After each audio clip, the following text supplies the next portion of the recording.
Hi. Thanks for the reply.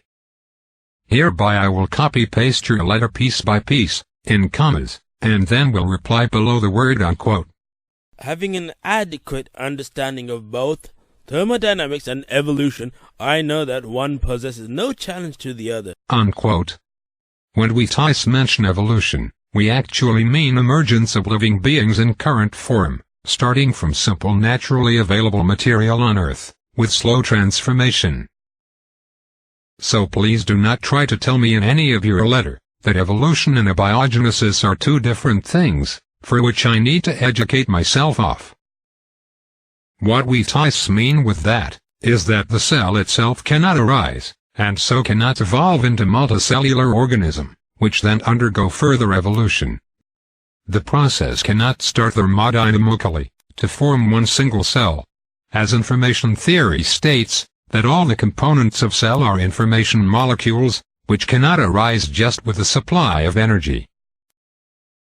There needs to be an intelligence, to put the information into the cell, to make it work, and to continue replicating itself. Information cannot arise by simple supply of energy.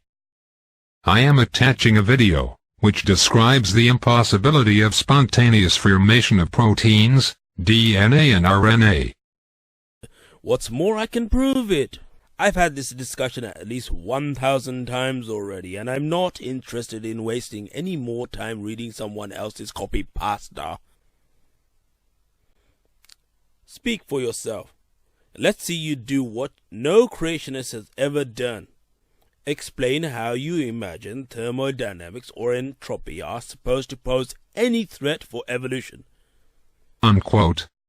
If you have done it earlier to others, then it must be even more easy for you to copy-paste what you wrote to others. Just review your sent letters to others. I want material for which you have your own explanation. If you attach someone else's material, please attach it as your own. Do not give reference so as to redirect me.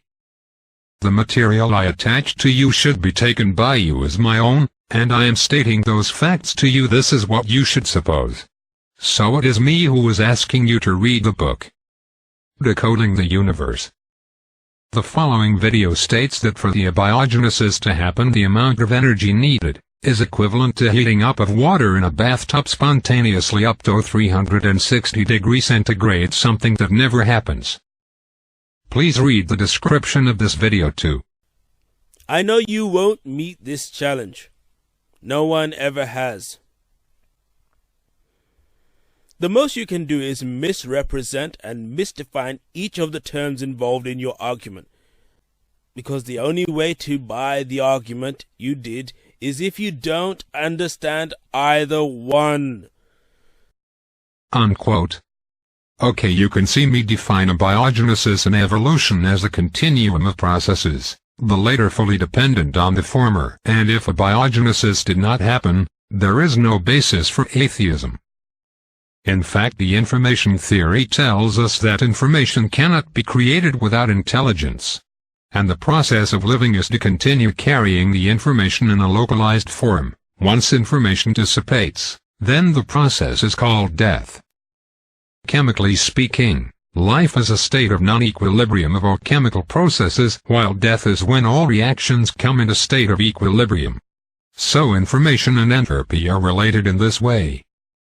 Information needs to be localized, and tends to dissipate, and heat also has the same property. So I suggest you look up second law of thermodynamics. Unquote. I hope I did explain the second law of thermodynamics, and information theory in my own words. And evolution, which is essentially an explanation of biodiversity, summarized as descent with inherent genetic modification. Now explain in your own words where you imagine the problem lies. Unquote.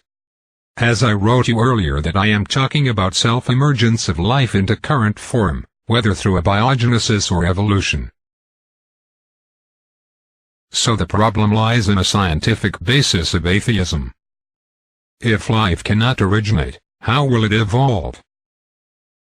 Again, please read the description of the video I am attaching. Peace. If it is hard to imagine polypeptides or polysaccharides in primordial waters, it is harder still to imagine polynucleotides. But so powerful has been the effect of Miller's experiment on the scientific imagination that to read some of the literature on the origin of life, including many elementary texts, you might think that it had been well demonstrated that nucleotides were probable constituents of a primordial soup, and hence that gravityl nucleic acid replication was a plausible speculation based on the results of experiments. There have indeed been many interesting and detailed experiments in this area. But the importance of this work lies, not in demonstrating how nucleotides could have formed on the primitive Earth, but in precisely the opposite. These experiments was to see, in much greater detail than would otherwise have been possible, just why pre-vital nucleic acids are highly implausible.